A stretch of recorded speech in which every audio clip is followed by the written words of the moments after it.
Мы вярнуліся дадому без руш. Яны засталіся на чужыне.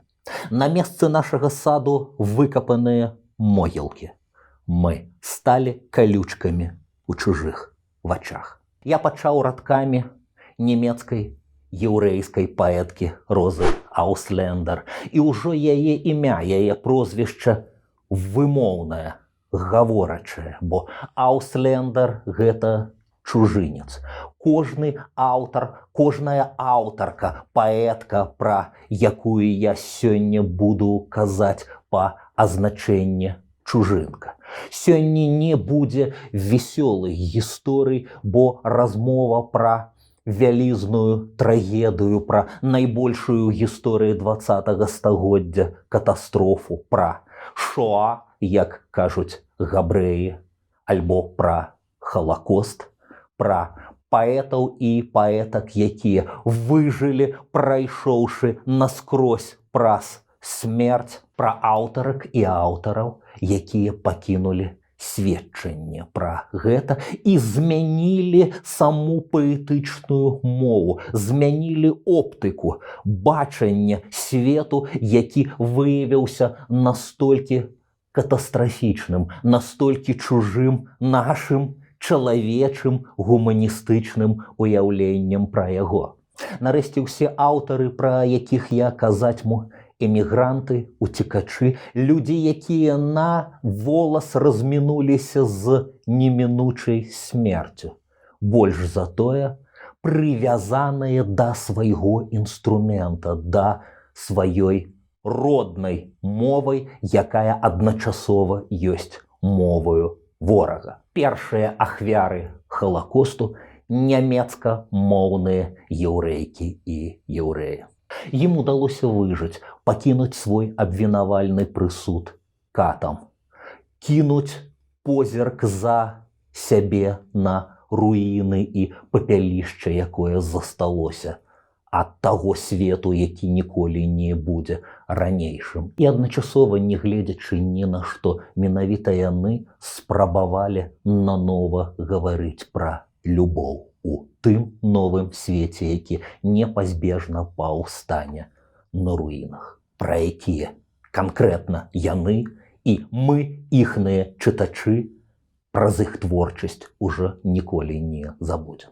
Прывітанне, сябры, з вами Андрей Хаданович. Мы пагаворым пра найлепшых нямецкамоўных і адначасова яўрэйскіх, глыбока звязаных з абедзвюма культурамі, а часам з большай колькасцю культураў, паэтак і паэтаў, эмігрантак і эмігрантаў, якія выжылі, якія працягвалі, якія змянілі мову і паэзію, якія змянілі аблічча культуры. У сітуацыі, пра якую афарыстычна выразіўся вялікі філосаф Тэадор Адорна, пісаць вершы пасля Асвенцыма – варварства. Ці так гэта? Якая яна паэзія пасля Асвенцыма? Як гэта пісаць на мове свайго ворага і свайго ката, калі гэта адначасова твая родная мова? Запрашаю глядзець, слухаць, рабіць горкія, але карысныя высновы, падтрымліваць наша відэо лайкамі, расшарамі. Дзеліцеся, калі ласка, і будьма з культуры.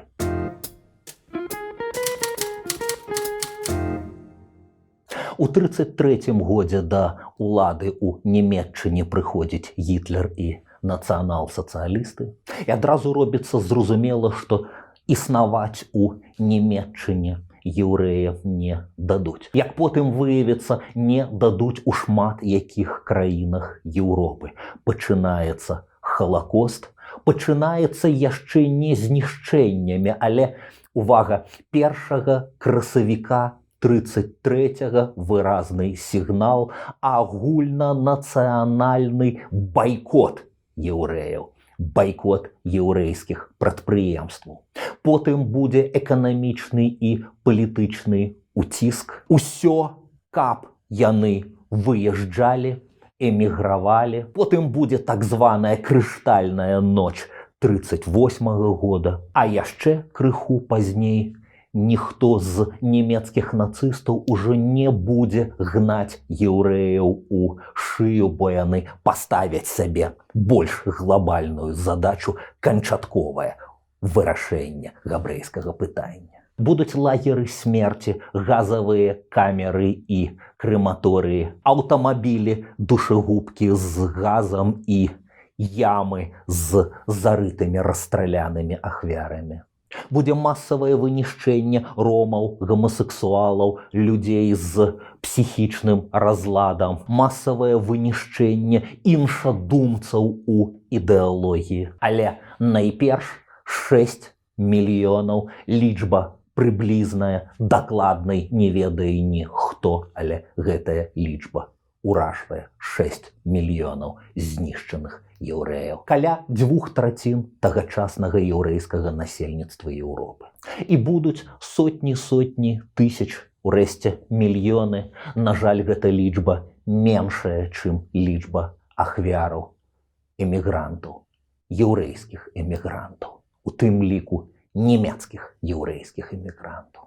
Ніхто ў іншых краінах вось так адразу з парога радасна не раскрые абдымкі уцекачам. Будучы прэзідэнт Ізраіля Хаім Вейцман горка пажартуе на гэтую тэму. Усе краіны раздзеляцца на 2 лагеры.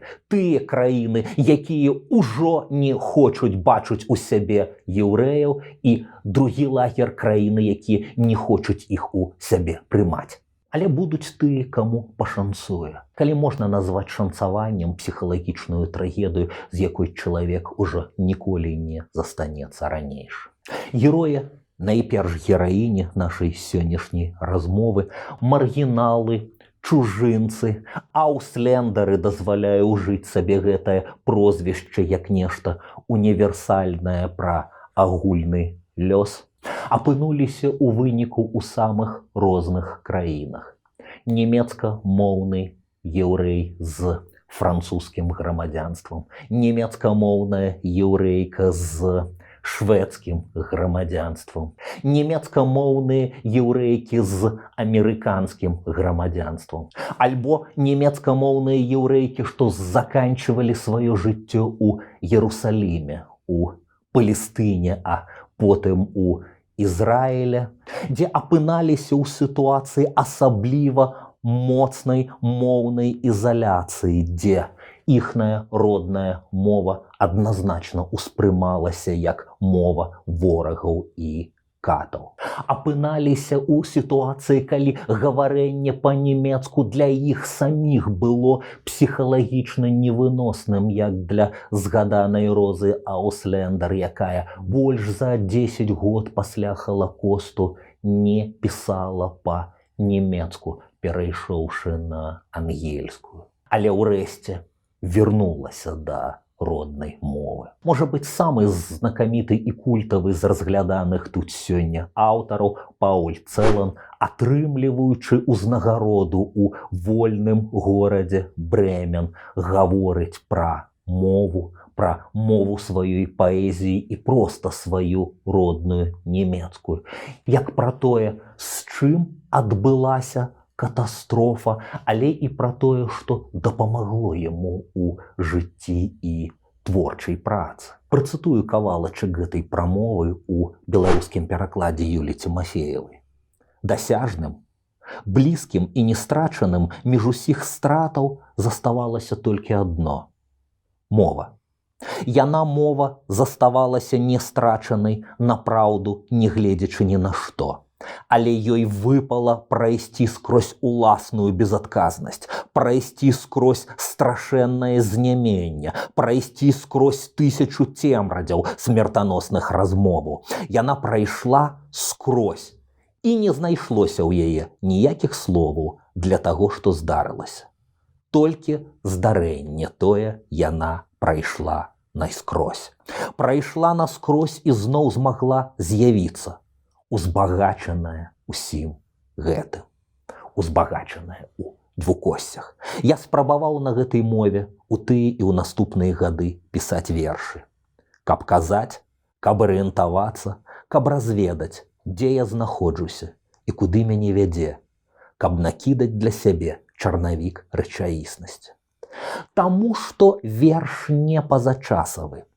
Няма сумневу. Ён дамагаецца бясконцасці. Ён шукае, як прарвацца скрозь час, праз час наскрозь, а не па-за часам. Верш можа таму, што гэта адна з яўных формаў мовы і, значыць, дыалагічная па сваёй сутнасці, быць пасланнем у бутэльцы. Закладзеным, канешне, почасту дарэмна, з верай у тое, што недзе і некалі яно можа быць вынесеным на бераг. На бераг сэрца, мабыць. Вершы такім чынам таксама у дарозе. Яны некуды мкнуць. Вось жа.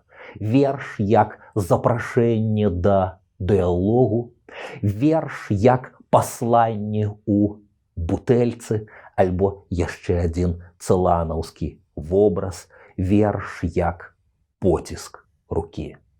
Тая самая Роза Аўслендер, што на тузін гадоў асудзіла сябе на нямецкамоўнае маўчанне, у іншым месцы згадвае, як яна важная мова, які ён важны дыалог, паразуменне між паэтамі і ўзаемная падтрымка.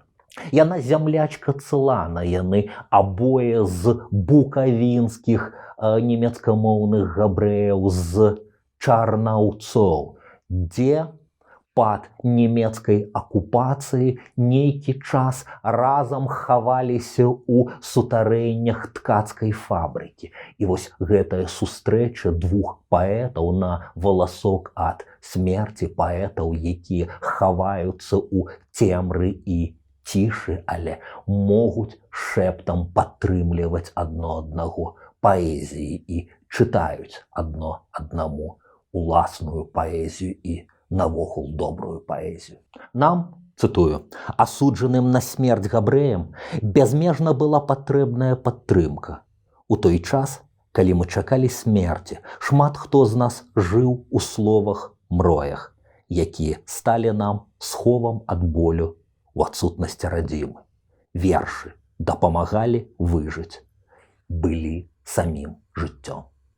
Менавіта Паўлю Цэлану, гэта не сапраўднае, дарэчы, ягонае імя, ён зрабіў анаграму, перастаноўку літараў у сваім сапраўдным прозвішчы Анчель. Калі ў 48-м годзе, прайшоўшы праз усе выпрабаванні другой сусветнай, праз гетта, праз лагер, праз хаванне па розных сховах, праз пачуццё віны ад смерці бацькоў, якіх не пераканаў своечасова уцячы. Урэшце рэшт, у 48-м ён апынаецца ў Парыжы, дзе у Францыі паэт-эмігрант існуе і творыць 22 гады і вызначае новае аблічча еўрапейскай пасляваеннай паэзіі.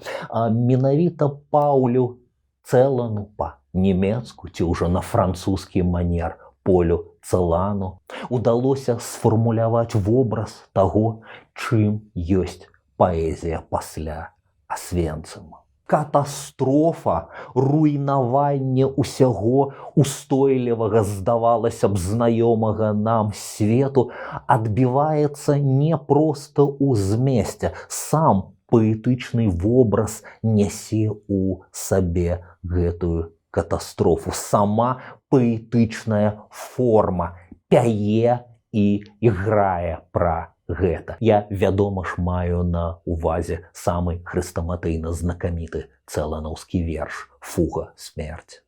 Верш, які зрабіў аўтара класікам, верш, які займае такое месца ў культуры, што, здаецца, ўжо немагчыма быць у ёй і тварыць так, нібы яго няма. Верш, які мае глыбокую гісторыю і сваю легенду, сваю інтрыгу і свае наступствы, свой уплыў на лёс Цэлана, ажно да абсурдных абвінавачанняў у плагіяце, якія прывялі да псіхічнага разладу, а можа быць нават да самагубства, калі ў Парыжы 50-гадовы паэт скочыў у сену праўдападобна з легендарнага моста Мірабо.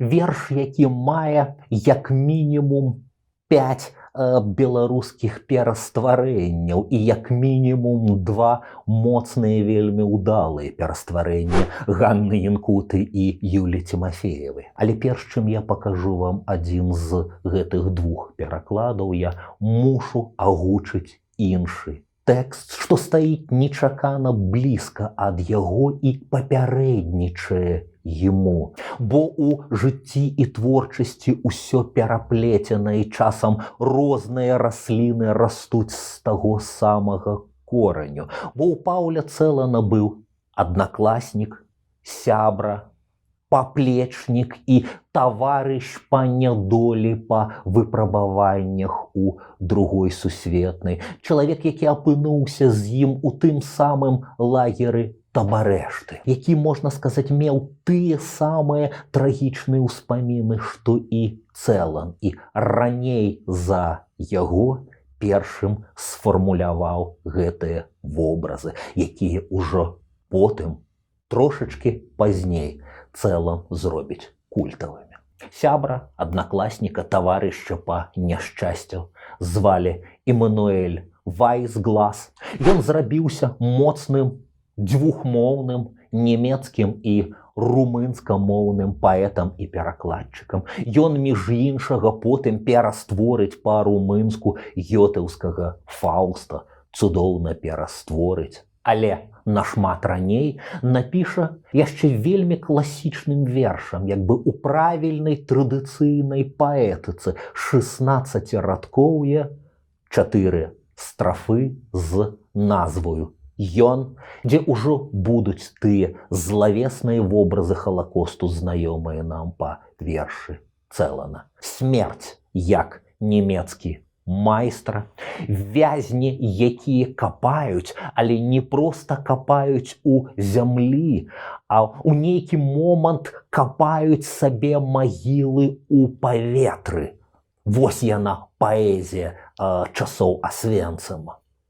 І тыя вязні, якія мусяць іграць, пілікаць на скрыпках для танцу. І гэтая танго, і гэтая фуга суправаджае знішчэнне. А нямецкі майстра, ён жа нямецкі настаўнік, піша лісты на радзіму і можа адначасова кахаць і забіваць, быць глыбока абазнаным у сваёй культуры, адсюль залатыя кудзеры Грэтхен, Маргарыты, прывітанне Гёте з ягоным Фаўстам, але ненавідзець і знішчаць чужую яму культуру, адсюль попел валасоў Суламіф ці Суламіт. Вось ён, знакаміты папярэднік фугі смерці. Паветра мы капаем на магілы, каб назаўсёды пасяліцца там, а іншыя пілікаюць штосілы на скрыпках і належыць танчыць нам, смыку накручваць кішкі, граць пяшчотна. Нямецкі майстра аддае загад. Ён смерць, што незаўважна і незваротна паўзе праз межы, як туман, наўгад. Крывавым вечарам сціхаюць струны, нам вуснаў не расціснуць, і для ўсіх гатовы дом, прасторнейшы за труны, цяснейшы за перадсмяротны ўздых. Ён заклінае змей, лунае ў марах, змярканне, Грэтхен, бляск тваіх валос. Не будзе цеснай нам магіла ў хмарах. Нямецкі майстра у гэтым віртуоз. Пераклала з нямецкай Кацярына Маціеўская. Вось як бы твор класічнай паэтыкі.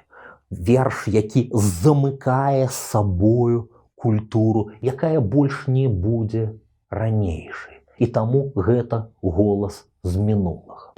Абсалютна падобная да яго фуга смерці Цэлана голас з іншай эпохі, іншая паэтыка, бо паэзія яна не толькі пра што, паэзія яна пра тое, як гэта зроблена і як творца выбудоўвае слова па слове і вобраз па вобразе.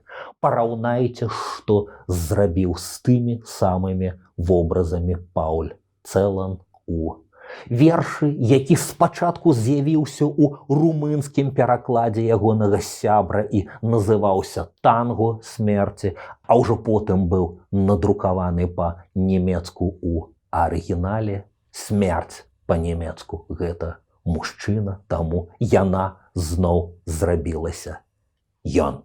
Верш, які працытую з кнігі, першае беларускае выданне томікам Пауля Цэлана у серыі «Паэты планеты», у перакладзе, як і іншыя вершы Цэлана ў гэтай кнізе Юлі Тимофеевай. Ужо з знакамітым фірмовым вобразам чорнага малака світання, загадкавы вобраз, аксюмаран, чорнае малако, шмат даследчыкаў будуць біцца над ім, спрабуючы разгадаць. Адны скажуць, што гэта з румынскага фальклору, другія пакажуць, што ў 39-м такі вобраз ужо вынайшла Роза Ауслендер. Зноў пераемнасць і дыалагічнасць у Цэлана. Нехта скажа, што так у лагеры Табарэшта, дзе пакутаваў Цэлан разам з аднакашнікам Вайсгласам, называлі баланду, якой кармілі вязняў. Чорнае малако ранне. Мы п'ём яго ўвечары, мы п'ём яго ўдзень і раніцай, мы п'ём яго ўночы, мы п'ём яго і п'ём. Мы капаем магілу ў паветры, у ёй няцесна ляжаць. У тым доме жыве чалавек, ён гуляе са змеямі, ён піша, як змеркне ў нямецчыну. З золата косы твае, Маргарыта. Ён піша, і з дому ідзе, і зоры блішчаць, ён свішча сваіх аўчарак на ноч, ён свішча сваіх жыдоў упроч, хай капаюць магілу ў зямлі. Ён загадвае нам: нутка зграйце для танцаў. Чорнае малако ранне. Мы п'ём цябе ўночы, мы п'ём цябе раніцай і ўдзень, мы п'ём цябе ўвечары, мы п'ём цябе і п'ём.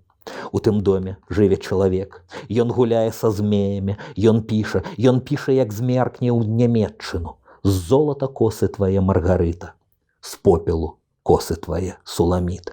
Мы капаем магілу ў паветры, дзе не цесна ляжаць. Ён раве: капайце глыбей, вы першыя, вы ж другія спяваеце ды іграйце. Ён хапае жалеззя з папругі, ён махае. Блакітныя вочы ў яго, пратыкаеце рыдлёўкай глыбей вы першыя, а другія граеце далей для танцаў. Чорнае малако ранне. Мы п'ём цябе ўночы, мы п'ём цябе ўдзень і раніцай, мы п'ём цябе вечары. Мы п'ём цябе і п'ём. У тым доме жыве чалавек, з золата косы твае, Маргарыта, з попелу косы твае, Суламіт. Ён гуляе са змеямі, ён раве: саладзеі іграйце, смерць. А смерць — гэта майстар з нямецчыны. Ён раве: змрачней на скрыпках выводьце. Тады вы ў паветра ўзляціце як дым, будзе вам у аблоках магіла, дзе не цесна ляжаць. Чорнае малако ранне. Мы п'ём цябе ўночы, мы п'ём цябе ўдзень.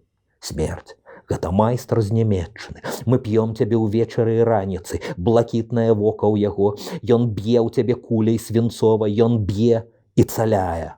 У тым доме жыве чалавек, з золата косы твае, Маргарыта. Ён цкуе нас аўчаркамі, ён нам дорыць магілу ў паветры, ён гуляе са змеямі і мроіць, што смерць — гэта майстар з нямецчыны.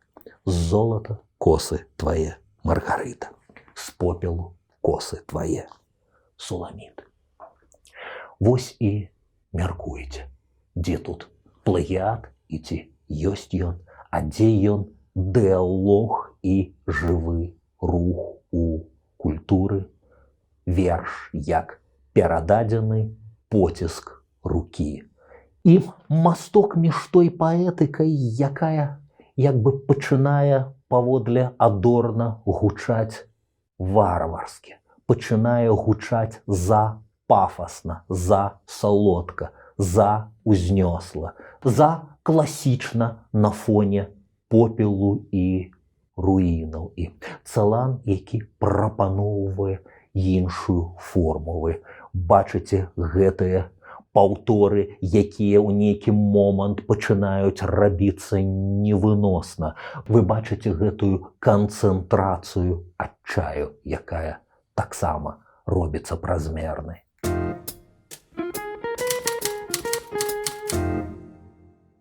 Але, магчыма, ні Цэлана такім, як ён, адбыўся, ні Розы Аўслендер такой, як яна адбылася, ні іншых паэтаў больш-менш іхнага ваеннага і пасляваеннага пакалення магло не быць, каб не вялізная роля ў культуры канкрэтнага голасу, канкрэтнай паэтыкі, вершаў, старэйшай за іх на пакаленне паэткі, нямецкай яўрэйкі Эльзы Ласкер-Шулер, якая была сведкай дзвюх сусветных войнаў і ўсіх магчымых патрасенняў, якая прайшла праз першую палову 20-го стагоддзя, змяняючыся ў сваёй паэтыцы, у сваіх вершах разам з часам. Юная паэтка вундэркінд, яшчэ з паэтыкай сімвалізму,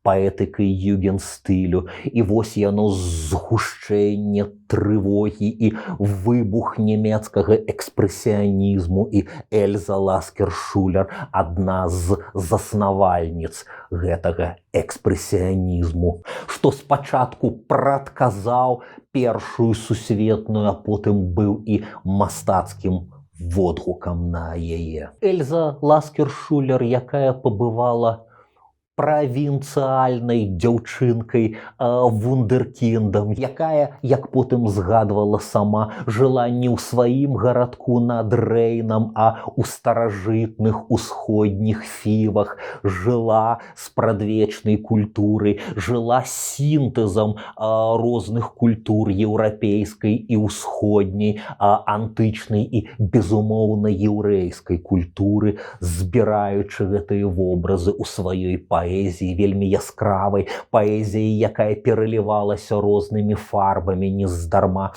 Паэтка адначасова была мастачкай і ілюстравала часам свае кнігі. Эльза Ласкер-Шулер, якая яшчэ ў Ваймарскай рэспубліцы зрабілася жывым класікам, якой выдалі 10-томны збор твораў, але як толькі нацысты прыйшлі да улады, ёй адразу ж нагадалі, хто яна такая. У 33-м годзе на вуліцы яе пераймае і атачае група штурмавікоў і з адмысловай жорсткасцю, лютасцю збівае яе жалезнымі прутамі да непрытомнасці, а потым, ачомаўшыся, прыйшоўшы да цямы, не заходзячы ў сваю кватэру, паэтка скіроўваецца на вакзал і з'язджае ў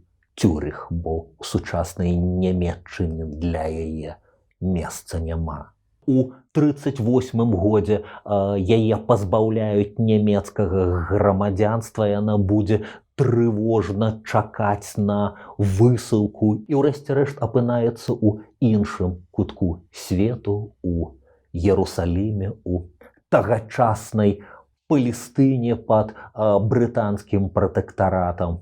Апынаецца сярод людзей, якія адраджаюць сваю мову, адраджаюць старажытна-габрэйскую, ствараючы сучасны ім іўрыт, Але паэтка стварае ў Іерусаліме літаратурны гурток «Грааль» для нешматлікіх абазнаных, які ведаюць, хто яна, і ідуць да яе па яе літаратурны досвед. Яна стараецца зрабіць так, каб на яе літаратурных сустрэчах знаёміліся пачаткоўцы і мэтры, і другія дапамагалі першым. Эльза Ласкер-Шулер, якую наведвае будучы нобелеўскі лаўрэат, ізраільскі празаік Шмуэль Йозеф Агнон. Эльза Ласкер-Шулер, якая ў Іерусаліме, у Палестыне, рыхтуе і выдае свой апошні выніковы паэтычны зборнік з характэрнай колера сімвалічнай назвай «Мой блакітны раяль». Бо блакітны колер, які прысутнічае і ў першым беларускім выданні асобнай кніжкі Эльзы Ласкер-Шулер, блакітны колер яе улюбёны колер творчасці, колер сяброўства, колер блакітнага вершніка. Так, пад гэтым іменем яна апісвае аднаго з галоўных сяброў свайго жыцця. Зборнік, у якім будзе і аднайменны верш, што даў яму назву. Верш, які можна назваць маніфестам чалавека, які развітваецца з адной эпохай і не ведае, якая прыходзіць на змену. Верш, які крытыкі параўнаюць з плачам Арфея па страчанай паэзіі. Верш, які можна назваць плачам па ўсім гэтым зламаным, знявечаным, атручаным свеце, дзе мова любові падмяняецца мовай ненавісці, дзе музыка не знаходзіць знаёмых клавішаў, не знаходзіць знаёмых нотаў, дзе блакітны раяль – сімвал інтымнай, запаветнай творчасці, дзесьці ў ім бегаюць пацукі, дзесьці запанавала дысгармонія. Бо сапраўды немагчыма падабраць словаў адпаведных нашай расчараванасці, адпаведных новаму досведу. Думаю, пачуццё знаёмае з сённяшнім паэтам, украінскім, беларускім, якія разумеюць, што наш інструментарый зноў не адпавядае дысгарманічнай рэчаіснасці, дзе мы прачнуліся. Але Эльза Ласкер-Шулер насуперак усяму спявае, імкнецца да святла, імкнецца да творчасці, імкнецца да гармоніі, імкнецца да любові ў гэтым свеце, населеным ненавісцю. Майн блауэс клавір, мой блакітны раяль. Жыве у маім доме блакітны раяль, у цемрадзе склепа здранцвелы. Не ведаю нот, і маўчыць ён, на жаль, з часоў, як зямля ашалела. Зоркі тут гралі ў 4 рукі, у чоўне месяцы, панна пела, а зараз шалеюць адно пацукі, раструшчылі музыку ўсю на шматкі. Я плачу пры гуках змярцвелых. О, любы анёл, расхіні неба даль, я хлеб свой гаротны ела. За брамай нябёс забаронены баль. Ды у бездань я імкнуся смела. 37 год стварэння, 43 год публікацыі. Беларускі пераклад, як і усяго зборніка вершаў Эльзы Ласкер-Шулер, Георгія Рихтаровича. Шчыры дзякуй шаноўнаму паэту і перакладчыку.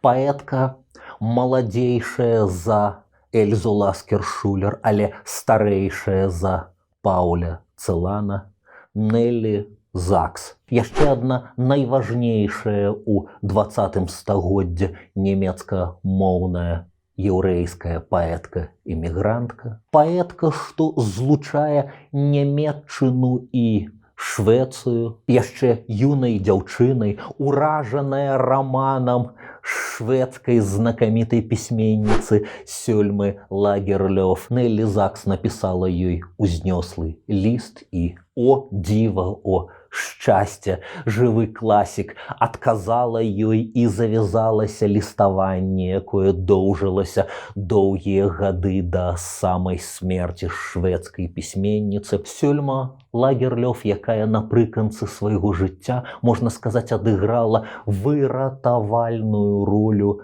дапамогшы паэтцы і яе сям'і выратавацца, пакінуць Нямецчыну. Гэта было ўжо вельмі непроста і ледзь не на ўзроўні шведскай каралеўскай сям'і трэба было мабілізаваць дыпламатычныя сувязі дзеля гэтага. Але у выніку Неллі Закс уратаваная, яна жыве ў Швецыі, яна, як усе іншыя эмігранты і эмігранткі, адчувае моўную ізаляцыю, адчувае тугу і адзіноту і змагаецца з ёй, будуючы міжмоўныя і міжкультурныя масты, перакладаючы аднаго за адным шведскіх аўтараў і аўтарак, ствараючы уласныя вершы і паэтычныя драмы, якія ёсць гнеўным абвінавальным прысудам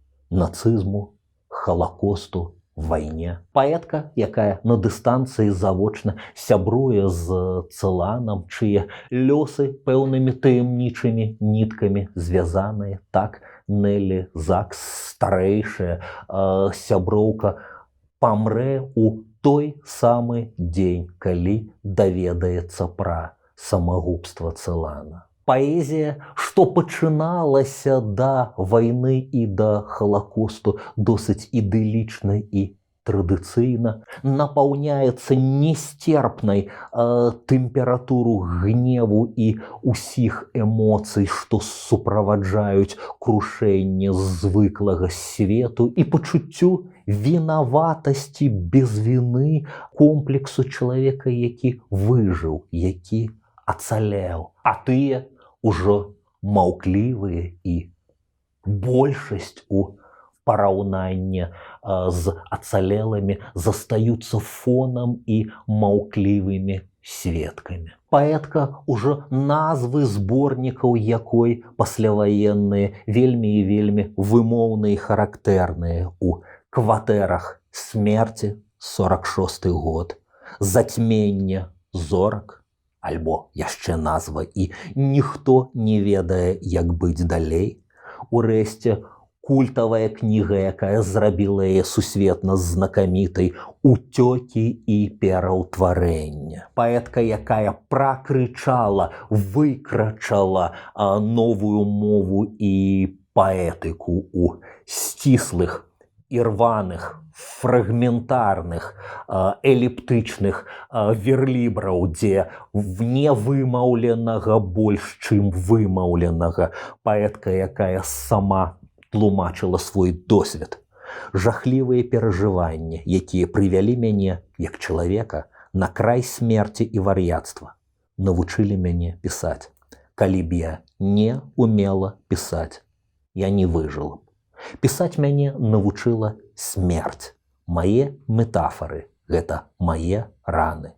Толькі адсюль можа быць зразуметая, напісаная мной. Пакажу вам, сябры, некалькі фрагментаў з вершаў, якія называюцца падобна, якія агучаныя ад імені «мы» у першай асобе множнага ліку і пачынаюцца са слова «хор». У перакладзе Лявона Баршчэўскага, які падрыхтаваў гэты томік, ужо трэці томік паказваю вам з серыі «Паэты планеты». Можа быць адным з водгукам на тыя няшчасці, якія зваліліся на нашы галовы, развагі пра тое, што ў гісторыі і культуры пэўныя рэчы паўтараюцца і пэўны, чужы, балючы досвед можа быць навукай і прыкладам нам, грэшным цяперашнім. Лявон Баршчэўскі і ягоныя перастварэнні Нелі Закс.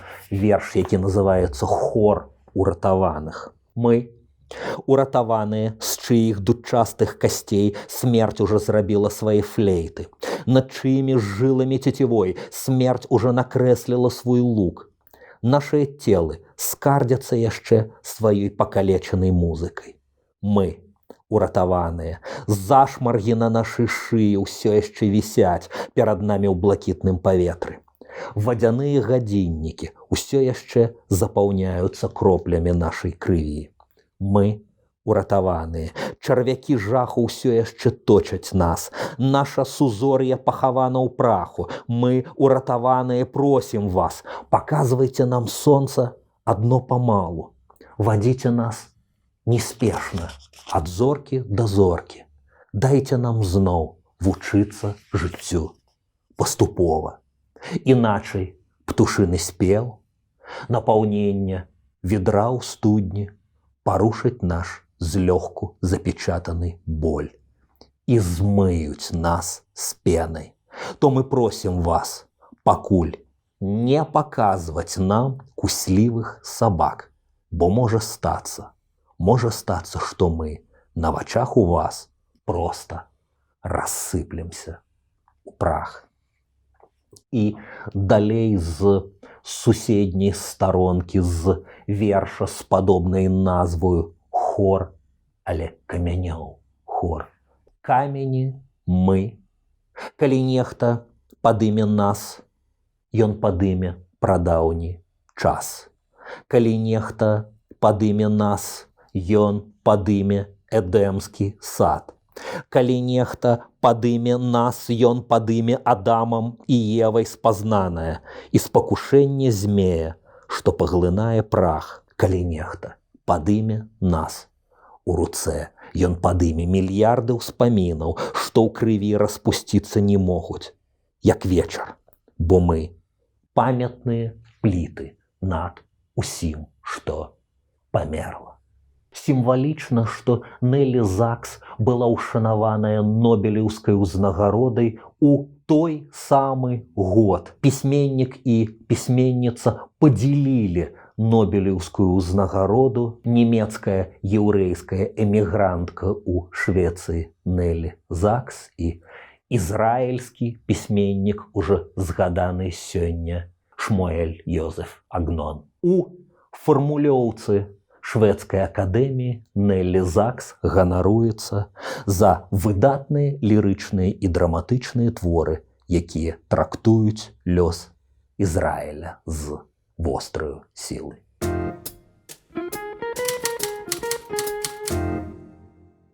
Я паказаў вам, сябры, ужо цэлы хор галасоў, але ўсе іх яднае адно. Яны як бы ламаюцца, як бы перафарматоўваюцца на фоне тых гістарычных зменаў, якія руйнуюць звыклы наш свет. І як бы традыцыйная еўрапейская паэтыка таксама руйнуецца, фрагментарызуецца, верлібрызуецца, ускладняецца, робіцца больш сучаснай. На гэтым фоне голас паэткі, якім я сёння скончу свой аповед, кранальна старамодны.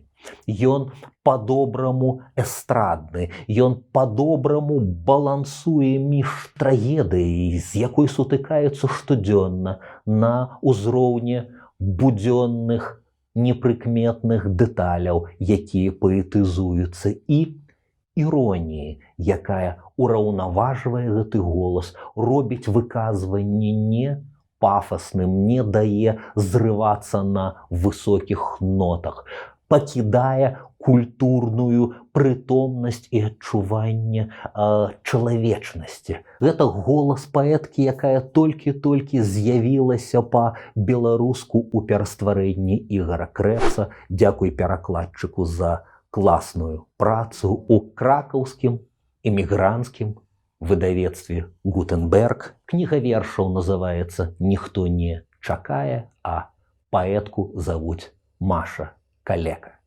Паэтка, якая ў свой час зусім маленькай дзяўчынкай разам з бацькамі, з сям'ёй уцекала ад пагромаў з поўдня Польшчы, з горада Хшанава ў Нямецчыну. Паэтка, якую прыняў Берлін з яго артыстычным асяроддзем, з яго багемамі, з яго кавярнямі, толькі раманіша з кафэ чаго вартая. Паэтка, якую актыўна друкавалі, у якой замаўлялі вершы.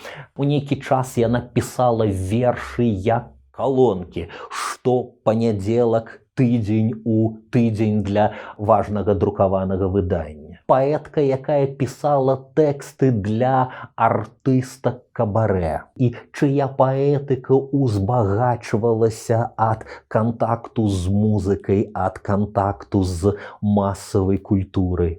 Паэтка, якую ў найгоршыя гады выгнання карміла яе перо, калі людзям была непатрэбная сур'ёзная амбітная паэзія, яна стварала рэкламныя тэксты, існуючы на гэта сама і кормячы свайго мужа, музыку і кампазітара.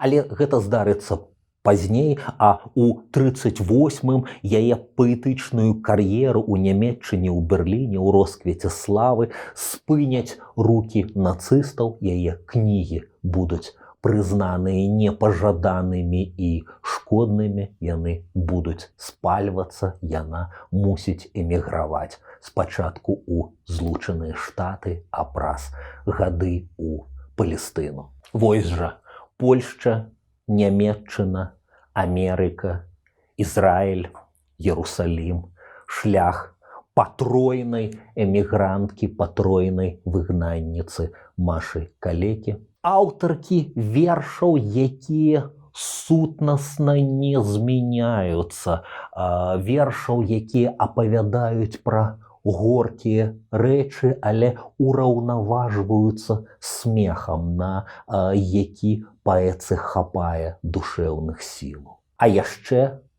што прыйдзе потым, гэта адчуванне гневу і разумення немагчымасці дараваць. Цытую ў перакладзе Ігара Крэпса: «Нас вучаць ворагаў любіць па-боску, мы ж ненавідзім іх па-чалавечы». Калі ўжо пасля Другой сусветнай, напрыканцы 50-х, паэзія Машы Калека будзе вяртацца ў Нямецчыну, яе ўшануюць прэстыжнай прэміяй Тэадора Фантаны, а яна дэманстратыўна адмовіцца ад яе, бо адзін з дзеячаў у журы былы эсэсавец. У паэткі добрая памяць, яна не забыла.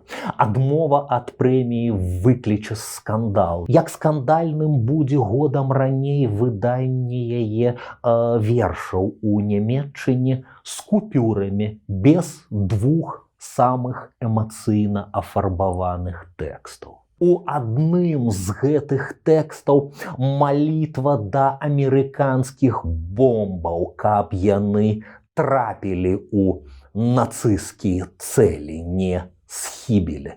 Другі з гэтых вершаў называецца «Слухай, Германія», парафраз да габрэйскага «Шма Ізраэль», «Слухай, Ізраэль». Верш прысвечаны памяці ахвяраў Майданіка і Бухенвальда. Верш, які заканчваецца думкай: «Я ненавіджу вас, тых, што навучылі мяне ненавідзець».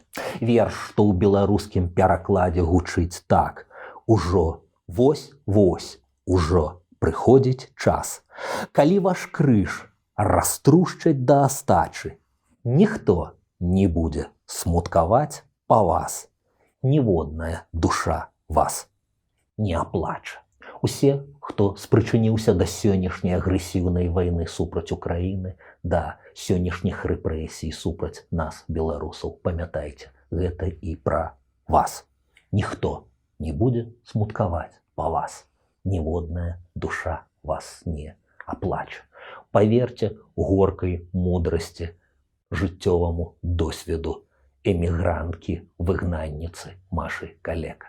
А скончу расповед пра яе, працытаваўшы цалкам адзін з найбольш пранізлівых, па-добраму традыцыйны, па-добраму кансерватыўны, але любімая нямецкая паэтычная форма толькі мацней падкрэслівае новы досвед, з якім сутыкаюцца творцы, ды і наогул гэтае пакаленне, да якога належыць лірычная гераіня і яе аўтарка.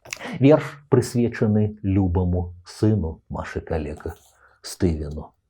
Называецца «Маленькаму эмігранту». Цябе яшчэ на свеце не было, а ты ўжо нёс каханне і цяпло.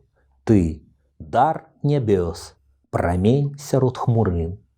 Мой любы сын, адным табой у сэрцы ўсё жыло, калі я бачыла твоё святло у бацькавых вачах у час нягод, бо быў той год. Прарэзаўся твой першы зуб, наш дом, і ўсё, чым мы жылі, пусціў агнём той чорны чалавек. Ліхі ўспамін ім стаў Берлін. Ты падаў і рабіў наступны крок, каціў праз кантыненты твой вазок. З мерсі і сэнкс ты заваёўваў свет мой. Мова, вет, няўдалы час і месца, і сцэнар, але ты несумненна маеш дар і цягнешся да зор, нібы расток. Ты, мой сынок, цябе яшчэ на свеце не было, а ўжо табой у сэрцы ўсё жыло. Табе мой верш, галоўны мой чытач, мой уцякач. Вось жа, шаноўныя сябры, гісторыя смерці, якая працягваецца гісторыяй жыцця, бо жыццё доўжыцца далей, бо зацягваюцца самыя балючыя раны, бо, як згаданае Ауслендер піша наўздагон згаданаму Цэлану, нават нябёсы, магілы ў нябёсах зарастаюць травой. Мова любові, якой знаходзіцца месца сярод ненавісці, а няменне, якое паралізуе нас, заканчваецца і раней ці пазней знаходзяцца патрэбныя словы. Важна зноў максімальна сумленна зафіксаваць свой досвед і не проста расказаць пра яго, але і знайсці адэкватную яму мастацкую мову. Каб з саміх гісторый, што мы апавядаем, з самой нашай оптыкі, з самой манеры нашага аповеда паўставаў свет, у якім мы жывем, у якім мы спадзяемся не загубіцца, не асімілявацца, застацца з сабою, не даць сябе падзяліць на тых, хто застаўся ў сваім коле пекла, і тых, хто з'ехаў у сваё кола пекла. Фармулюйма сваё, пішам сваё, перакладаем сваё, як рабілі застаючыся людзьмі і застаючыся вялікімі творцамі нашы папярэднікі, што, далібог, траплялі не ў лягчэйшыя ад нас сітуацыі. Дзеліцеся, паўтараю, гэтым відэа, бо у бескультурным свеце мы і ёсць установамі культуры, мы і ёсць беларуская культура. Жыве паэзія і беларуская паэзія, пераклад і беларускі пераклад, і, безумоўна, жыве Беларусь.